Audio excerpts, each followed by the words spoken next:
Hello friends, Krishna's academy के TET मित्र में आपका स्वागत है।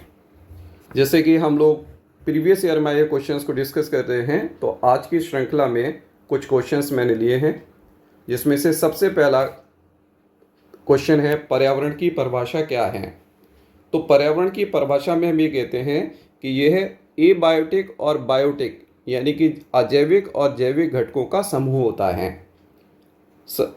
अब इसमें अगर आप देखोगे तो जो घटक हैं, जैसे कि कहा गया अजैविक घटक हैं। अजैविक घटक कौन से होते हैं? इसको पुनः 3 ग्रुप में डिवाइड किया जाता है। एक वो हैं जो वहाँ की जलवायु को डिसाइड करते हैं, दूसरे वो हैं जिनको हम मृदीय कारक कहते हैं जो सॉइल से रिलेटेड होते हैं, अब तीसरे होते हैं जिनको हम कहते हैं स्थलाकृतिक, मतलब उस स्थान की आकृति कैसी है। मतलब 3 कैटेगरी में हम इसको डिवाइड करेंगे एबायोटिक फैक्टर या अजैविक घटक को। जलवायु यानी कि क्लाइमेटिक, जैसे प्रकाश हो गया मतलब लाइट हो गया, टेम्परेचर हो गया, रेनफॉल हो गया, विंड वेलोसिटी हो गया, ये वो फैक्टर्स होते हैं जो किसी जगह की जलवायु को डिसाइड करते हैं। सॉइल में सॉइल का पीएच होगा, सॉइल का टेक्सचर हो गया, पार्टिकल साइज हो गया। अगर हम स्थल आकृति की बात करें तो इसके अंदर आपको पता है इंक्लूड क्या होते हैं। इसके अंदर इंक्लूड होते हैं कि वहाँ पर हिली एरिया है, स्लोपी एरिया है, प्लेन्स हैं या प्लेटोज हैं, इस तरीके की चीज़ें इसमें इंक्लूड होती हैं। दूसरा ग्रुप क्या होता है? दूसरा ग्रुप है हमारा जिसको हम नाम देते हैं बायोटिक या जिसको हम नाम देते हैं जैविक घटक। अब जैविक घटक के अंदर क्या इंक्लूड होते हैं? इसके अंदर 3 कैटेगरी बनाई जाती हैं। पहले होते हैं उत्पादक, जो आप जानते हो प्रोड्यूसर, हरे पौधे होते हैं, प्रकाश संश्लेषण से अपना भोजन बनाते हैं। दूसरे होते हैं उपभोक्ता। उपभोक्ता क्या होते हैं? जो अपना भोजन नहीं बनाते, दूसरों पर डिपेंड करते हैं। इसमें आपने पढ़ा है प्रथम श्रेणी के उपभोक्ता, द्वितीय श्रेणी के, तृतीय श्रेणी के या टॉप कार्निवोर्स। और फिर आता है लास्ट में जिसको हम नाम देते हैं अपघटनकर्ता।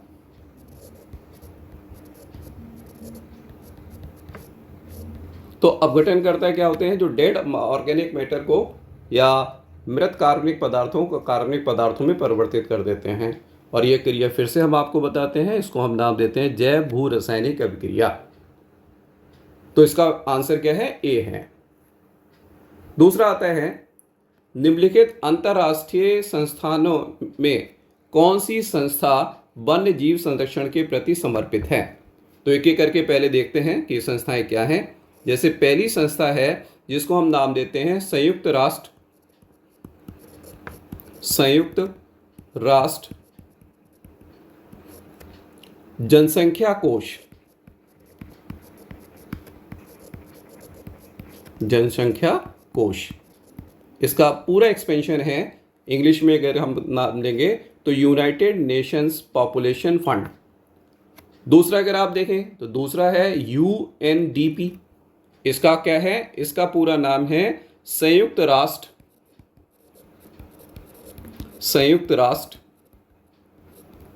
विकास कार्यक्रम।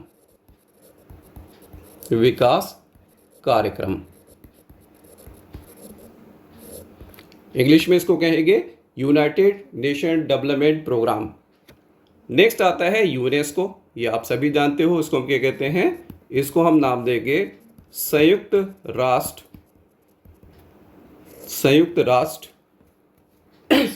शैक्षिक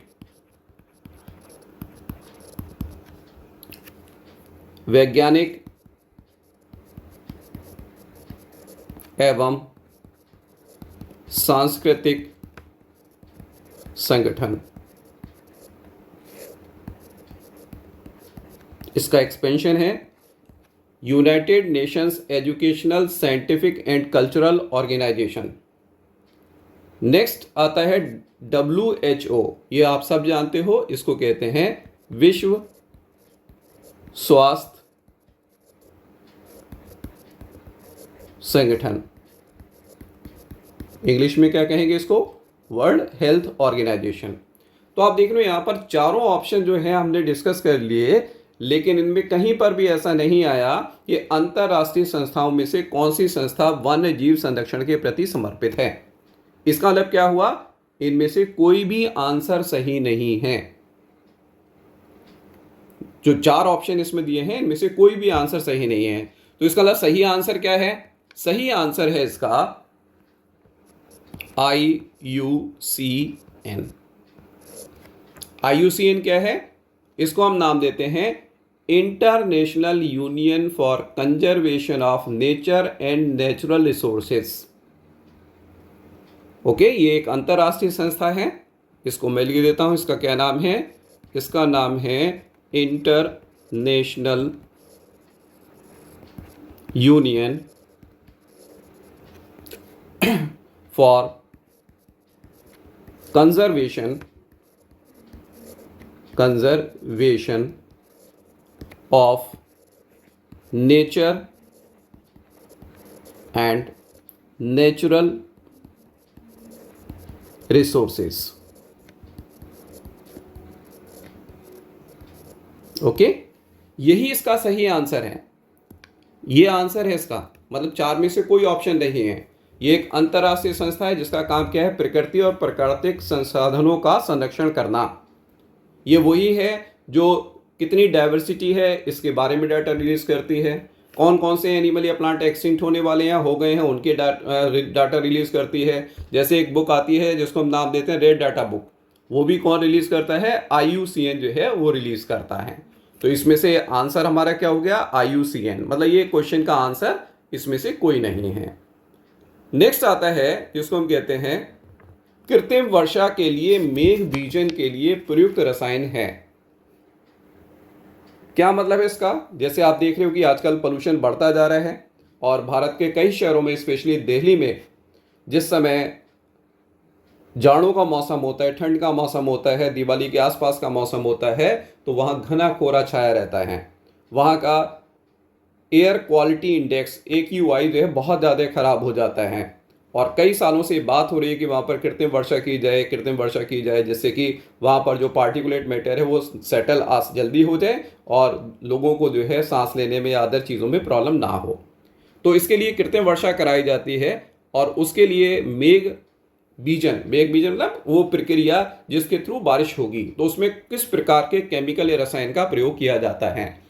तो इसके अंदर जो केमिकल प्रयोग किया जाता है उसका नाम है सिल्वर आयोडाइड। सिल्वर आयोडाइड वो केमिकल कंपाउंड है जो इसके अंदर यूज किया जाएगा। ये इसका आंसर है। लेकिन बाकी का भी कहीं ना कहीं और उपयोग है, पर्यावरण में तो नहीं है लेकिन दूसरी जगह पर उपयोग है। जैसे अगर हम बात करें सिल्वर नाइट्रेट, तो सिल्वर नाइट्रेट का उपयोग कहाँ होता है? इसका यूज किया जाता है फोटोग्राफी में।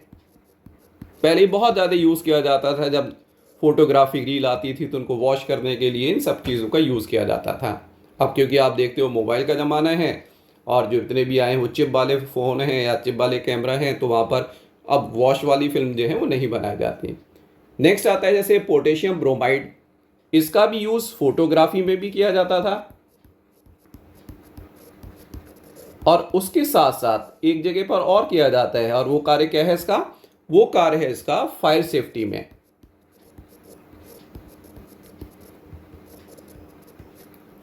और पोटेशियम नाइट्रेट, ये जो ऑप्शन है डी, ये क्या है? ये रासायनिक खाद के रूप में उपयोग किया जाता है। और रासायनिक खाद को आप सभी जानते हो, क्या नाम देते हैं हम? फर्टिलाइजर्स। पोटेशियम नाइट्रेट के NO3 का इसका उपयोग किया जाता है। तो इसका सही आंसर क्या हो गया? इसका सही आंसर है हमारे पास सी।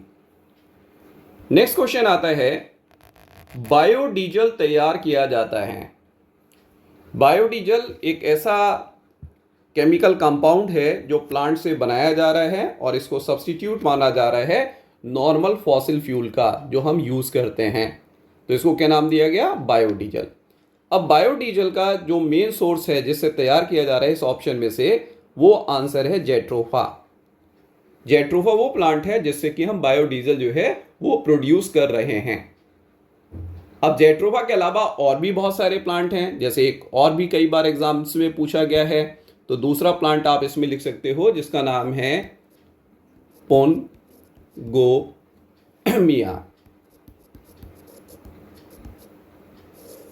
जनरली एक फैमिली है जिसका नाम है U4BAC। इसके कुछ मेंबर हैं जिनसे कि हम बायोडीजल बनाते हैं, जिसमें से जेट्रोफा भी इंक्लूड हो जाता है। इंडिया के अंदर अगर हम बात करें कि बायोडीजल बनाने का जो संयंत्र था, ठीक है, बायोडीजल का प्रथम संयंत्र कहाँ बात कर रहे हैं? इंडिया के अंदर, भारत के अंदर, ठीक है। कहाँ लगाया गया पता है? ये लगाया गया काकीनाडा, आंध्र प्रदेश। आंध्र प्रदेश काकीनाडा में पहला बायोडीजल प्लांट लगाया गया। अब एक एक करके बाकी पौधों को भी देख लेते हैं। जैसे यूट्रिकुलेरिया, ये एक जलीय कीटभक्षी पौधा है।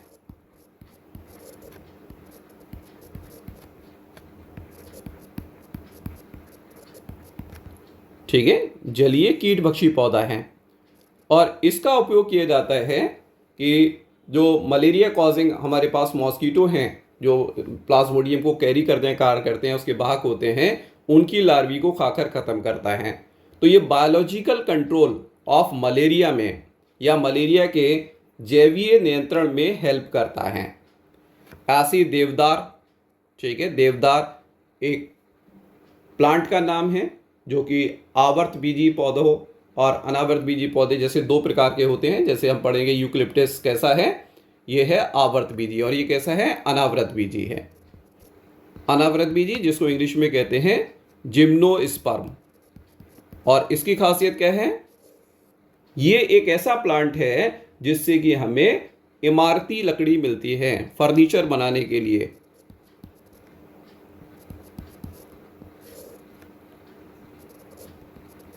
जैसे आप पढ़ते हो ना कि शीशम है, देवदार है, वो उससे हमें फर्नीचर के लिए, मेकिंग के लिए टिम्बर मिलती है, जिसको इमारती लकड़ी कहते हैं, तो वो यही देवदार हैं।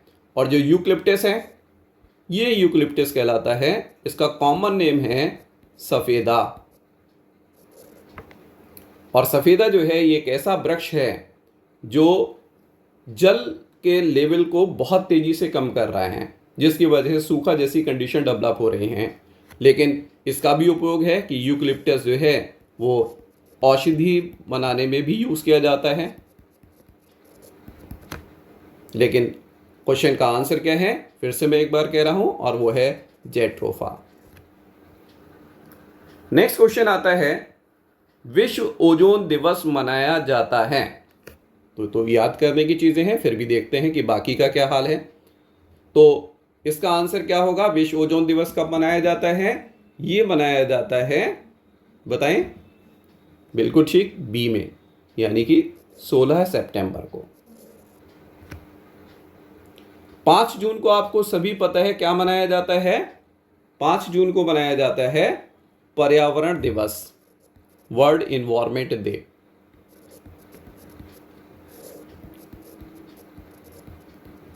ठीक है। 21 मार्च को क्या मनाया जाता है?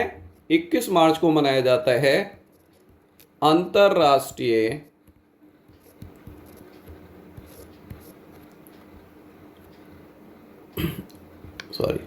अंतरराष्ट्रीय वन दिवस,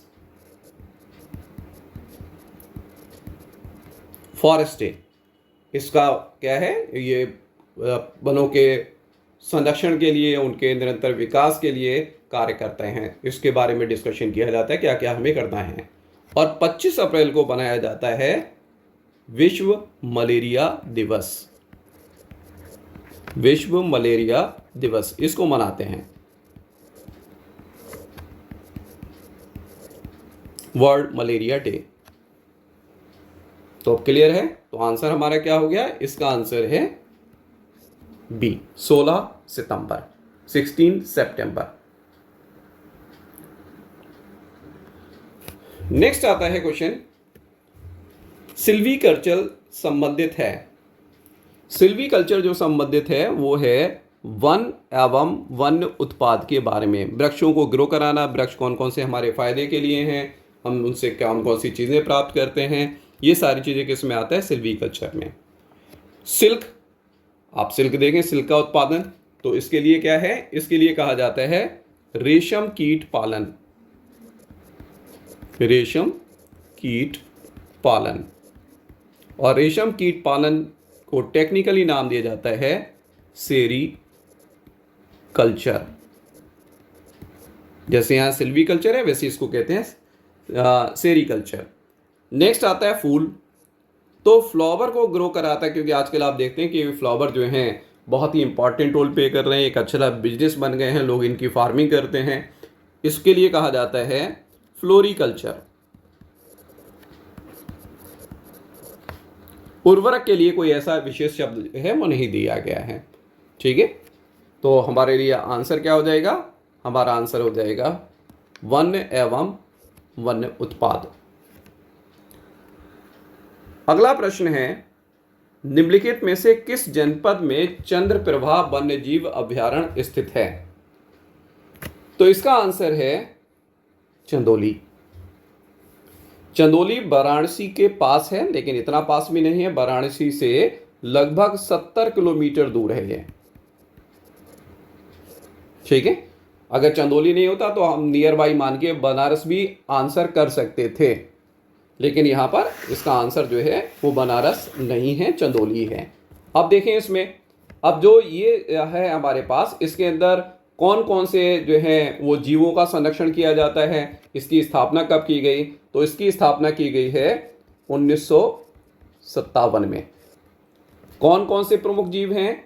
यहाँ पर चीतल है, यहाँ पर सांबर है, ये भी हिरण की तरह ही जीव होता है। नील गाय से आप सभी परिचित होंगे, नील गाय है। या अगर हम पक्षियों की बात करें तो पक्षियों में 150 ठीक है पक्षी प्रजातियां यहाँ पर मिलती हैं जिनको संरक्षित किया जा रहा है।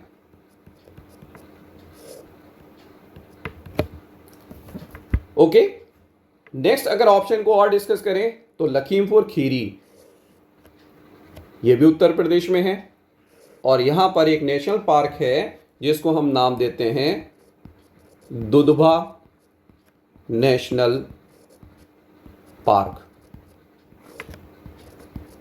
Dudhwa national park.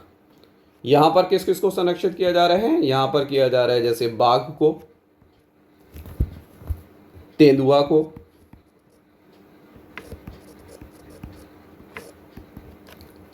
एवं दलदली हिरण को। लखनऊ क्यों फेमस है? लखनऊ तो बहुत इंपॉर्टेंट है। यहाँ पर क्या है, यहाँ पर एक फेमस बॉटनिकल गार्डन है जिसको आप कहते हो NBRI, national botanical research institute, या जहाँ पर पेलियो बॉटनिकल रिसर्च इंस्टीट्यूट भी है जिसका नाम जो है बीरबल साहनी रिसर्च इंस्टीट्यूट भी है, तो NBRI है। ऐसे ही एक और इसके अंदर इम्पॉर्टेंट है, यहाँ पर एक जगह है लखनऊ के पास जिसको हम नाम देते हैं कुकरेल।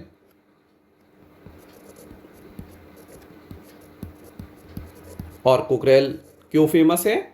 कुकरेल में जो है वो है घड़ियाल पार्क। ये इंपॉर्टेंट क्वेश्चन है, पूछा जा सकता है। क्या है? घड़ियाल पार्क जो है वो यहाँ पर प्रेजेंट है। तो आंसर तो हमारा क्या है? चंदौली है, जहाँ पर चंद्रप्रभा वन्य जीव अभयारण्य स्थित है। नेक्स्ट देखें, नेक्स्ट आता है निम्नलिखित में से कौन द्वितीय श्रेणी का उपभोक्ता है? ओके, तो ये आप सबको पता है कि जो खाद्य श्रृंखला होती है उसमें जितने भी जीव इंक्लूड होते हैं, जितने भी खाद्य स्तर होते हैं, उनको नाम देते हैं। नाम क्या क्या देते हैं? नाम हम देते हैं उत्पादक, ठीक है, फिर नाम देते हैं उपभोक्ता, और फिर आपको बताया था अब घटक इंक्लूड हो जाते हैं। और उपभोक्ता में भी हम कैटेगरी बनाते हैं, प्राथमिक या प्रथम श्रेणी उपभोक्ता, दूसरे द्वितीय श्रेणी उपभोक्ता, और फिर तृतीय श्रेणी उपभोक्ता। या टॉप कॉर्निवोर्स आप जिसको कहते हो। अब देखें, प्रथम श्रेणी के उपभोक्ता शाकाहारी होते हैं। ठीक है, कैसे होंगे? शाकाहारी होंगे, मतलब ये सीधे पौधों को खाएंगे। तो इसमें अगर आप देखें शाकाहारी जंतु कौन कौन से हैं? हाथी और बकरी, ये क्या है? शाकाहारी हैं। अब ये तो नहीं आंसर इसका हो सकता। दूसरे नंबर पर देखें सांप। सांप किस में आता है? सांप आता है द्वितीय श्रेणी में, द्वितीय श्रेणी में। ठीक है, सांप यहां आ जाएगा। और तृतीय श्रेणी में क्या आएगा? तृतीय श्रेणी में आता है शेर। तो इसका सही आंसर क्या हो जाएगा? इसका सही आंसर होगा सांप, द्वितीय श्रेणी में आएगा। क्योंकि आप देखें, अगर इसकी छोटी सी एक खाद्य श्रृंखला बना लें तो हम कहें, जैसे मान लीजिए घास है, घास को किसने खाया? घास को खाया टिड्डे ने। टिड्डे को किसने खाया? यानी कि टिड्डा मीन्स ग्रास हॉपर। टिड्डे को किसने खाया? मेढक ने। मेढक को किसने खाया? सांप ने। और सांप को किसने खाया? शेर ने। तो आप देखें यहां पर मैंने एक बड़ी श्रृंखला बनाई है। तो घास, टिड्डा, मेढक, सांप और शेर। सॉरी, शेर तो आ ही नहीं सकता, शेर इसका नेचुरल फूड नहीं है। इसकी जगह पर हम क्या लिख सकते हैं? इसकी जगह पर हम लिख सकते हैं अपने समझने के लिए, और वो है बाज। ये मैंने एक ऐसी श्रृंखला आपको बताना चाह रहा हूं कि नॉर्मली तो 4 होते हैं। तो 4 होने पर क्या हो जाएगा यहां पर कि अगर हम ये मानेंगे कि 5 तक की जो है वो खाद्य श्रृंखला पॉसिबल हो सकती है। तो यहां अगर आप देखोगे, ये मैंने इसलिए लिखा कि नॉर्मली तो यहां पर हमसे पूछा गया द्वितीय श्रेणी का, लेकिन अगर हम यहां पर देखेंगे तो ये द्वितीय श्रेणी नहीं हो गया, ये प्रथम श्रेणी का उपभोक्ता हुआ, ये द्वितीय श्रेणी हुआ, ये यहां पर तृतीय हुआ, और ये टॉप कॉर्निवोर हुआ। तो ऐसा नहीं है कि सांप हमेशा द्वितीय श्रेणी में ही आएगा। ये डिपेंड करेगा कि भाई कहां तक जाकर ये प्रक्रिया खत्म हो रही है। जैसे मान लीजिए ये सांप है तो सांप पर ही हम इसको रोक दें तो ये किस में हो जाएगा? जैसे मान लीजिए कि किसी घास को किसी चिड़िया ने खाया, चिड़िया को किसी ने सांप ने खा लिया, तो अब ये क्या हो गया? द्वितीय श्रेणी का हो गया। तो ये डिपेंड करता है खाद्य श्रृंखला पर। तो यहां पर अगर पूछा जाएगा तो आप देखें हाथी और बकरी क्या हैं? आते हैं प्रथम श्रेणी में शाकाहारी जंतु। सांप आता है किसमें? द्वितीय श्रेणी में। और तृतीय श्रेणी में क्या आता है? टॉप कॉर्निवोर में क्या आता है? वो आता है शेर। तो इसका सही आंसर क्या हो गया? सांप। नेक्स्ट देखें, झूम खेती। झूम खेती जो है वो जनरली एक ऐसी खेती होती है जो पहाड़ों पर की जाती है। ठीक है, पहाड़ों पर। दूसरी चीज कहां की जाती है? पठारी क्षेत्रों में की जाती है।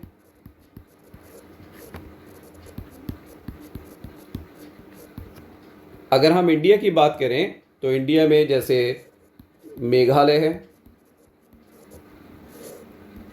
नागालैंड है,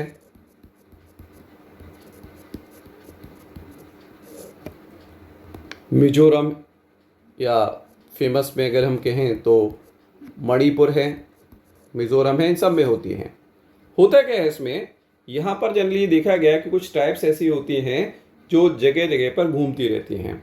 ये क्या करती हैं? जिस जगह पर रुकती हैं उसके आसपास की जगह को ही जला के जो है वो जगह क्रिएट करती हैं, उसी की राख में खेती करती हैं, और उसके बाद जब वो दूसरी जगह शिफ्ट होते हैं तो फिर से यही प्रक्रिया जो है वो आरंभ करते हैं।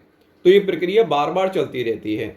इसीलिए जो झूम खेती है, इस झूम खेती को एक नाम दिया जाता है इंग्लिश में, और वो कहलाता है स्लैश एंड बर्निंग कल्टीवेशन। ये एक टर्म यूज किया जाता है। ओके, तो इसका आंसर क्या हो जाएगा? इसका आंसर हमारे पास हो जाएगा मेघालय, क्योंकि इनमें जो हमने लिखा है उसके हिसाब से पहाड़ों एवं पर्वतीय क्षेत्रों के जो एग्जाम्पल लिए हैं वो मेघालय है, नागालैंड है, मणिपुर है। ये तो सही आंसर क्या है? वो है मेघालय। नेक्स्ट क्वेश्चन देखते हैं, और वो है शुष्क बर्फ किस का ठोस रूप है। तो इसका सही आंसर है और वो है कार्बन डाइऑक्साइड। ठीक है, कार्बन डाइऑक्साइड को ड्राई आइस कहते हैं। ड्राई आइस की खासियत क्या होती है इसको देखें। जैसे कि नाम तो लग रहा है कि ड्राई आइस है, तो वैसे तो सारी आइस ड्राई होती हैं लेकिन वो पिघलती हैं, लेकिन ये टेम्परेचर बढ़ने पर पिघलती नहीं है, बल्कि क्या होता है सीधे ही गैस में परिवर्तित हो जाती हैं। ओके, इसका क्या मतलब है देखें कि अगर इसको हम गर्म कर देंगे तो गर्म करने पर यह पिघलती नहीं है, क्या होते हैं, बल्कि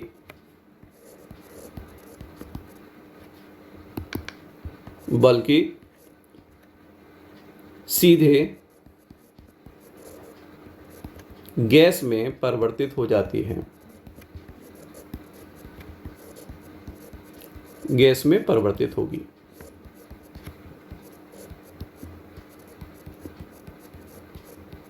ठीक है, अब इसमें इसका क्या फायदा है, क्या नुकसान है, इसके बारे में। अच्छा, एक और चीज है जो आपके क्वेश्चन में बन सकता है। जब कोई भी ठोस चीज जिसको हम गर्म करें वो पहले द्रव में बदलेगी और फिर किस में चेंज होगी, गैस में। ये इसका क्रम होता है।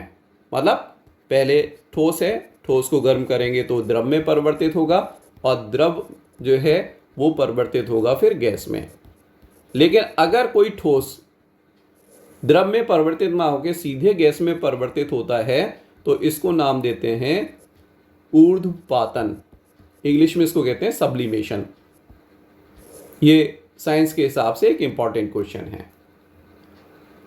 तो अब इसका फायदा या नुकसान क्या है, इसके बारे में अगर हम बात करें तो इसके बारे में हम ये कह सकते हैं कि भाई इसका फायदा है कि इसको अस्थायी